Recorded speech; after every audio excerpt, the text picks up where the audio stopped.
मैं शिवरी चौधरी 125 कैंट विधानसभा प्रत्याशी आम आदमी पार्टी। 300 यूनिट तक बिजली फ्री देंगे, 5,000 रुपए प्रति माह युवाओं को देंगे और अगर महिलाओं की बात करें तो 1,000 रुपए प्रति माह हम गृहिणियों को देंगे। मिलना ना मैंने कर दिया भाइयों बहनों मित्रों।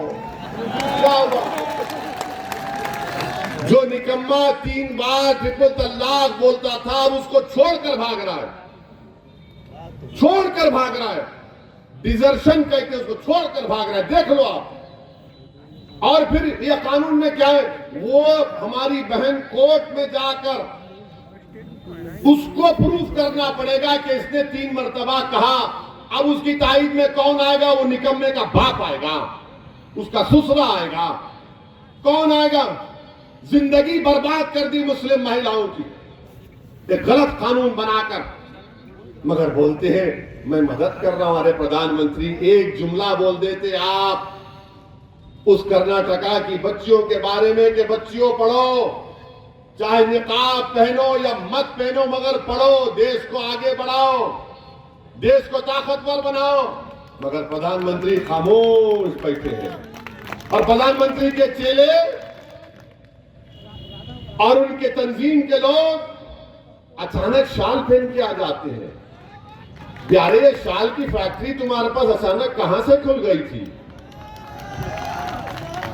बीजेपी को जरूर हराइए, मगर याद रखो तुमने समाजवादी बसपा को खैरात के तौर पर वोट तो दिया, उनके घर महलात में तब्दील हो गए, उनका परिवार आसमान की ऊंचाइयों पर चला गया।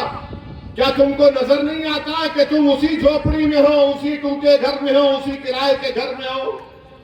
उस परिवार को तुमने क्या क्या दे दिया जो गरीबी के एतबार से 30 साल पहले बराबर थे? तुम्हारे पास क्या है? तुमने क्या हासिल किया? तुमने कुछ हासिल नहीं किया। तुमको सिर्फ डराया गया कि देखो अगर ऐसा नहीं करोगे तो वो आ जाएगा, ये आ जाएगा। याद रखो, दुनिया में अगर आए हैं तो एक ही बार मरने आए हैं, कोई 2 बार नहीं मरेगा। ये डर डर कर घुटन की जिंदगी नहीं गुजारो। एक बार अच्छा फैसला ले लो और अपनी पार्टी के अपने वोट दो, ताकि इन लोगों को मालूम हो जाए जो आपका एक्सप्लॉइटेशन कर रहे हैं, डरा करो हासिल कर रहे हैं। मैं आपसे कह रहा हूं, उम्मीद के नाम पर वोट हासिल करो।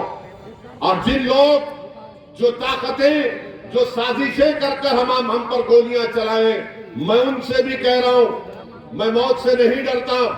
तुम एक नहीं फिर से चलाओ। अगर अल्लाह नहीं चाहेगा तो बचूंगा, अगर अल्लाह चाहा तो जाऊंगा, मगर जब तक रब्बे करीम जिंदा रखेगा मैं तुम्हारी ताकत से अपनी जबान को बंद नहीं करूंगा, मैं तुम्हारे गोलियों से अपनी जबान को नहीं बंद करूंगा।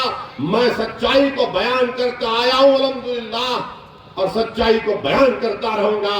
और बिदरी की जनता से, उत्तर प्रदेश की जनता से और उत्तर प्रदेश के अल्पसंख्यक समाज से, अति पिछड़ा समाज से, गरीबों से, मजलूमों से कह रहा हूं, सच्चाई यह है कि आपकी वोट की अहमियत नहीं है। आपकी वोट की अहमियत उस वक्त पैदा होगी जब आप मजलिस को और भागीदारी परिवर्तन मोर्चा के अपने हक में वोट का इस्तेमाल करें। हम किसी पार्टी के गुलाम नहीं है, ना हम किसी पार्टी के उनके पास जाकर भीख मांगने वाले। आपने अब तक वोट दिया, अब वोट लो अपने आस्ते। और यहां से मजलिस के जो उम्मीदवार हैं तौफीक प्रधान को यहां से विधायक बनाकर इंशाअल्लाह आप उत्तर प्रदेश की विधानसभा में भिजाइए। मैं माजरत चाहता हूं, मैं और देर ठहर कर बोलना चाह रहा था, मगर यहां से हमको अब संभल जाना है। तो अगर कोई शैतान रास्ते में है तो बाबू आ जाओ, हम संभल जा रहे हैं। चला एक बात समझ लीजिए आप, भारत के संविधान के तहत हर किसी को इजाजत है कि वो कुछ भी कपड़ा पहने और कुछ भी खा सकता है। सरकार नहीं बोल सकती मैं क्या खाऊंगा, क्या पहनूंगा। सुप्रीम कोर्ट का जजमेंट है पुट्टुस्वामी का। प्रधानमंत्री नहीं कह सकते कि ये कपड़ा पहनो या दाढ़ी कम करो या दाढ़ी बढ़ाओ या बाल कम करो या बाल मत कटाओ। ये मेरा फैसला है। और हिजाब, निकाब ये मुस्लिम महिलाओं के लिए कुरान की आयत है और ये हमारे दीन का, रिलीजन का एक एसेंशियल फीचर है और हम इस पर अमल करेंगे। अभी हमारे सामने एक बहन मीडिया की आई थी, उन्होंने आकर पूछा कि भाई ये क्यों बुर्का निकाब, आप लोग पूछते, मतलब मैडम मैं आपसे क्या कह रहा हूं, आप नहीं पहने तब भी मैं आपसे बात कर रहा हूं ना। मैंने तो ये नहीं कहा कि तुम हिजाब पहनकर मेरा इंटरव्यू लो। आप भाई आप नहीं पहनना है मत पहनिए, मगर जो पहन रहे आपको पेट में क्यों दर्द हो रहा है? आपके पेट में क्यों दर्द हो रहा है? देख, ये बीजेपी के पेट में क्यों दर्द हो रहा है? आप दर्द हो रहा है आपको? क्या यमन की एक लड़की को नोबेल प्राइज नहीं मिला हिजाब पहनी हुई लड़की को? आपको उसकी फिक्र नहीं है। मगर मेरे अजीज दोस्तों और बुजुर्गों, इसीलिए मैं कह रहा हूं कि आपको अपनी एक सियासी ताकत को, क़ियादत को बनाना है उत्तर प्रदेश में, जो आपकी तकालीफ को ठहरो इस्लामाबाद के मारने ये कानून बना दिया। 2 साल तक क्यों रुकेगी प्रधानमंत्री? वो क्यों रुकेगी? मगर प्रधानमंत्री के पास जवाब नहीं, मैंने कानून बना दिया। अरे अगर तुमको कानून बनाना था तो हमने तजवीज पेश की कि जब मुसलमानों में शादी होती है वो एक कॉन्ट्रैक्ट होता है, जन्म जन्म का साथ नहीं होता ना। हमारे लिए एक ही जिंदगी है, वो भी बहुत परेशानी से गुजार रहे हैं। हमको मालूम, हमको घर जाना है। लोग हमसे पूछते तुम इतना भड़काओ क्यों बोलते? हम बोलते हम घर में नहीं बोल सकते, भड़का पब्लिक में आके निकालते हैं। ये पूछ लो जो शादीशुदा है, पूछ लो उनसे। असल बी टीम तो हम घर में बन जाते हैं। इन दीवानों को मालूम नहीं हम कहां की बी टीम है। अब आप बताइए कि ट्रिपल तलाक का कानून प्रधानमंत्री बना दिए, इंशाअल्लाह ताला तुम उस विरासत को खत्म कर दोगे हमेशा के लिए, हम जानते हैं।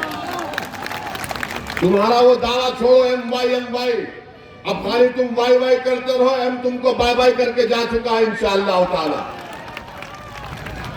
अब आप देखिए बीजेपी की सरकार यहाँ पर है, क्या किया बाबा की सरकार ने? कुछ नहीं किया। फिर बोलते कि हमने पूरे क्रिमिनलों को भगा दिया। हर क्रिमिनल भाग चुका है, माफिया भाग चुका है, तो हमारी गाड़ी पर किसने गोली चलाई थी? कौन हमारी जान लेने की कोशिश किया 6.5 फीट से? कहां से उनको वो कफनचा मिला?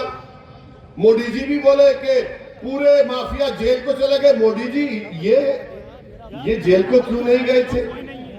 ये कौन थे ये लोग? ये कौन से, किसकी औलाद थी ये तो गोडसे की नाजायज औलाद हम पर गोलियां चलाई। इनको बाबा ने नहीं देखा, इनको मोदी जी ने नहीं देखा। आप कहते हैं कि पूरा माफिया भाग गया, जेल में चला गया। अरे भाई ये माफिया कौन है? इनको कौन इस तरह की नफरत इनके जहनों में डाल चुका है? क्या 80-20 की बात करने से इनमें नफरत नहीं पैदा होती? क्या गर्मी और सर्दी पैदा करने की बात से नौजवान में नफरत नहीं पैदा होती? कि ठोक दो की पॉलिसी से नफरत नहीं पैदा होती? बताओ तुम जिम्मेदार हो अगर रेडिकलाइजेशन हुआ है तो ये हजरत उत्तर प्रदेश की सरकार रेडिकलाइजेशन की जिम्मेदार है, जिसकी बिना पर लोग बुलेट पर भरोसा करते हैं, बैलेट पर नहीं करते हैं।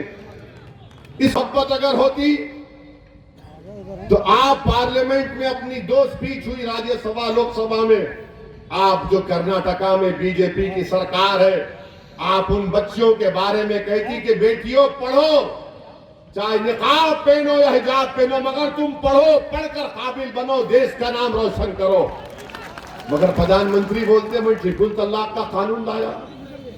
ये शादी के मामलात में अब कह रहे हैं कि 18 से 21 साल कर दिया। इतनी मोहब्बत क्यों है? ये शादी के इंस्टीट्यूशन से बीजेपी पीछे क्यों बढ़ जाती है? ट्रिपल तलाक का कानून आप लाए, क्या कानून है मालूम आपको? घर किसका बर्बाद हुआ, खेत किसकी वीरान हुई, इबादतगाह किसकी वीरान हुई, बच्चे किसके यतीम हुए, किसकी मां और बहनों की इज्जत लूटी गई। आपको तो कुछ होता नहीं है, निशाने पर हम आ जाते हैं, मगर आप डराते हैं बीजेपी से हमको कि वोट दे दो। मैं आपसे अपील कर रहा हूं, डरने और घबराने की जरूरत नहीं है। हिम्मत से और अपने हौसलों को बुलंद रखिए और अपने इस हिस्सेदारी की लड़ाई में हिस्सा लीजिए। तीसरी बात, कल देश के प्रधानमंत्री एक वर्चुअल रैली में कहे कि मैंने ट्रिपल तलाक का कानून मुस्लिम महिलाओं के लिए लाया। प्रधानमंत्री ये कह रहे हैं कि ट्रिपल तलाक का कानून देश के मुस्लिम महिलाओं के लिए लाया और कह रहे हैं कि आपको पसंद है कि कोई बच्ची घर को आ जाए। प्रधानमंत्री जी, आपका मुस्लिम महिलाओं से मोहब्बत का दावा फरेब है, झूठ है।